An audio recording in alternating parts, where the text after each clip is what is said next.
नमस्कार, आपलं स्वागत आहे राजश्री फाउंडेशन मध्ये। हा बघा कृष्णा। हाय कृष्णा।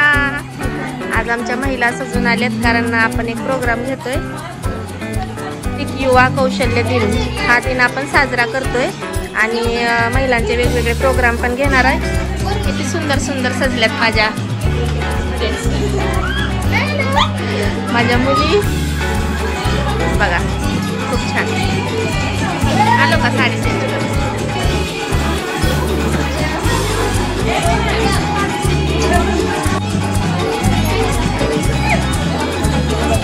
माय माय माय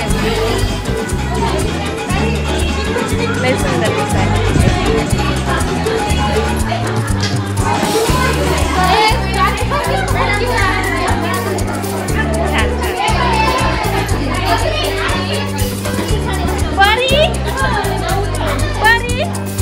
परी सारखी झाली आहे, गोल गोल फुल लावून। इकडे बघ, इकडे बघ, मस्त मस्त मस्त। परी परीची मम्मी काकू सगळ्या सुंदर, छान छान छान।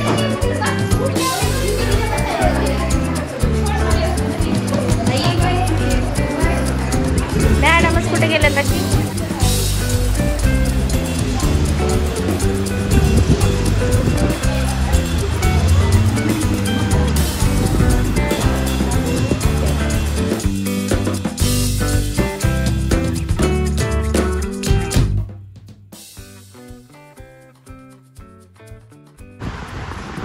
सर्व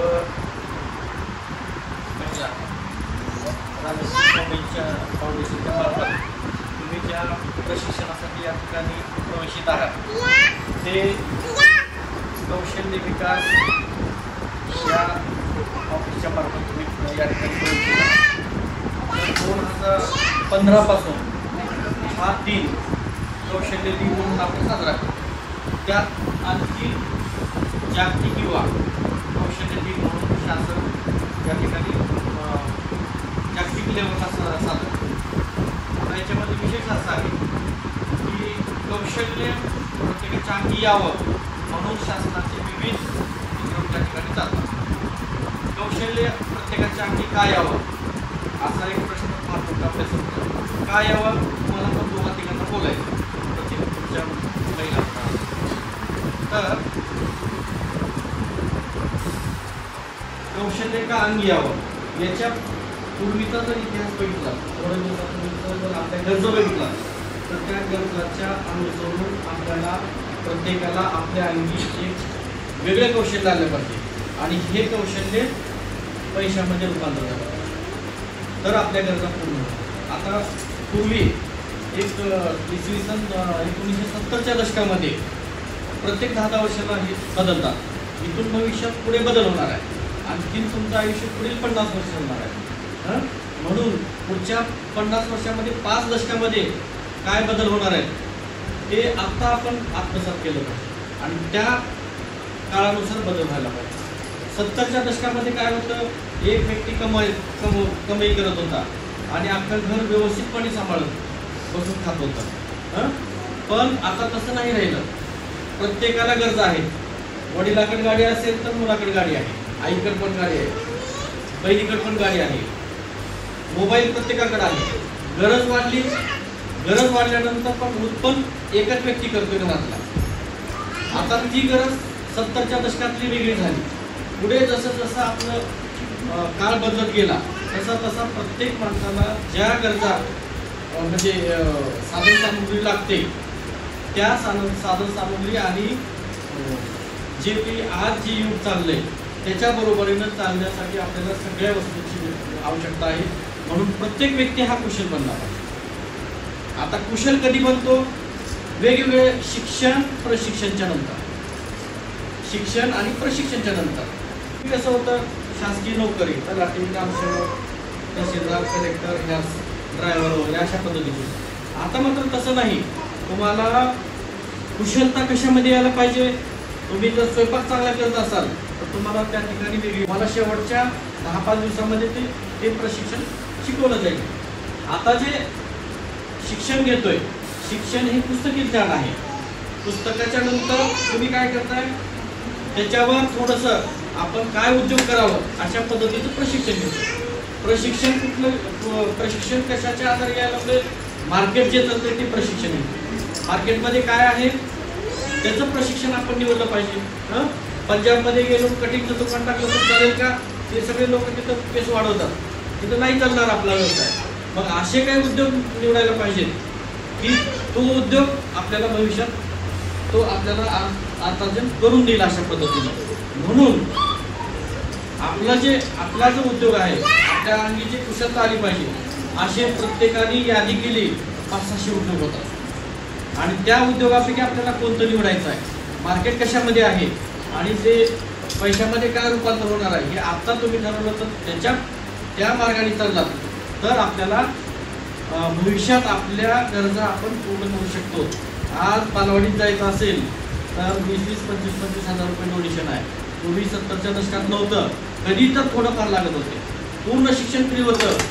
शासनाने वेगवेगळे धोरण लावले, शिक्षण एवढ्या पद्धतीनं हे केलं.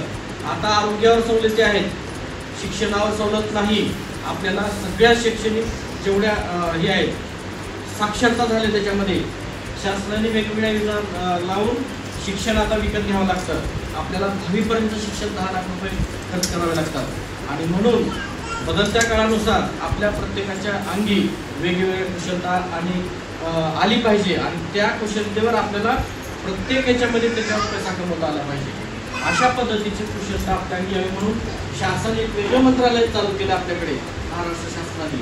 त्याचं की अशा पद्धतीचे कोर्सेस घ्यावेत आणि ते तुम्ही मजा म्हणून नाही, याच्यावरती बराच खर्च करतोय, बरंच त्याच्या ठिकाणी त्यांनी जागरूकता निर्माण करतात आणि त्याच्यामध्ये आपण पण म्हणजे भविष्यात अशा पद्धतीचा बदल व्हावा आणि आजचा दिवस आपण त्या अनुषंगाने आपण साजरा करू शकतो. त्यामुळे आपण सगळेजण एकत्र जमलेलो आहोत. तर एकत्र त्याच्यासाठी जमलेलो आणि कपडे वगैरे एकसाठी घातले, कपडेच घातले नाही ना तर कपड्याच्या मला मेकअप बघितला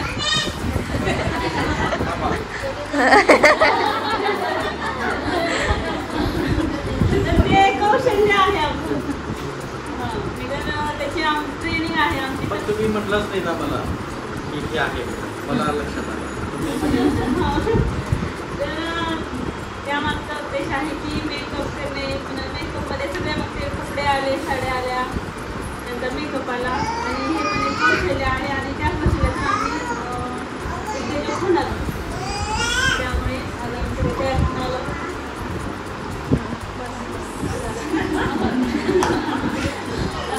माझं नाव सुनीता किशोर गायकवाड आहे. मी मीराबेला स्किल डेव्हलपमेंट इन्स्टिट्यूटमध्ये ब्युटी पार्लरचं प्रशिक्षण घेत आहे आणि या कोर्समध्ये आम्हाला मॅडम छान असं प्रकारे प्रशिक्षण देत आहेत. आज जागतिक युवा कौशल्य दिनानिमित्त आम्ही सर्वजण इथं उपस्थित राहिलो आहोत.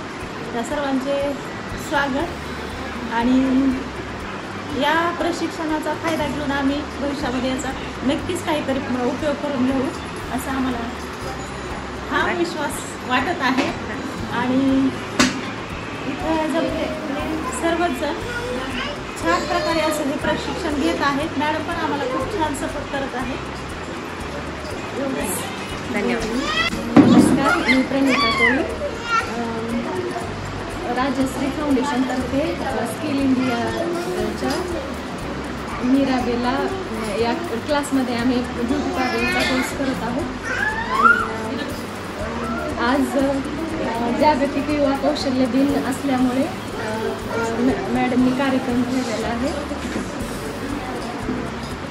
पार्लरमध्ये खूप छान शिकवलं जातं आणि आम्हाला म्हणजे जे माहीत नव्हतं ते इथं शिकायला भेटलं. आमच्या व्यक्तिमत्वामध्ये त्यामुळे सुधारणा झाली. त्याच्यामुळे भविष्यात आम्हाला आमची प्रगती होऊ शकते आणि त्या इथला अनुभव आम्हाला आयुष्यभर होईल एवढा आहे. नमस्ते, मी जयश्री व्यंकट चंबुले आणि मी येथे ब्युटी थेरपीचा कोर्स करत आहे. मीराबेला स्किल डेव्हलपमेंट यातर्फे हा कोर्स चालू आहे आणि राजश्री फाउंडेशनतर्फे जागतिक युवा कौशल्य दिन साजरी केले जात आहे आज आणि येथे छान शिकवलं जातं आणि सुरुवातीला वेगवेगळ्या पद्धतीच्या जे मैत्रिणी झाल्या इथं छान शिकवलं जातं. आपल्या सर्व महिला ह्या मैत्रिणी समजूनच सगळे एकत्र राहतो आम्ही. आणि येथे असं काहीच भेदभाव केला जात नाही. सगळे छान पद्धतीने शिकवले जाते. देशामध्ये शिकून काहीतरी करण्याची खूप इच्छा आहे आणि करावंच आहे. याबद्दल घरून पण आहे सपोर्ट. बघूच काय होतं ते.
सासू सासरे घराचा कळस नंदनदाराची तुळस विष्णू पाटलाचं नाव घेते.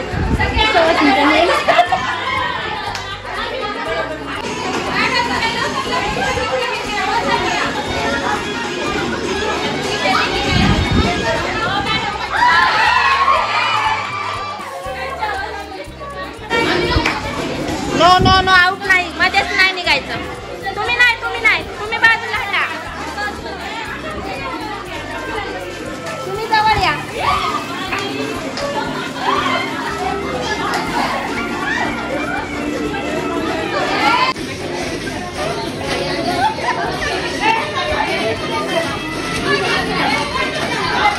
जवळ ये जवळ ये.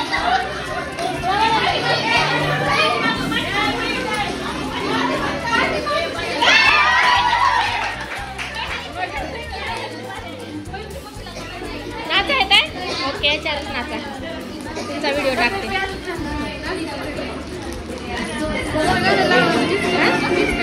कोणतं करणार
मजा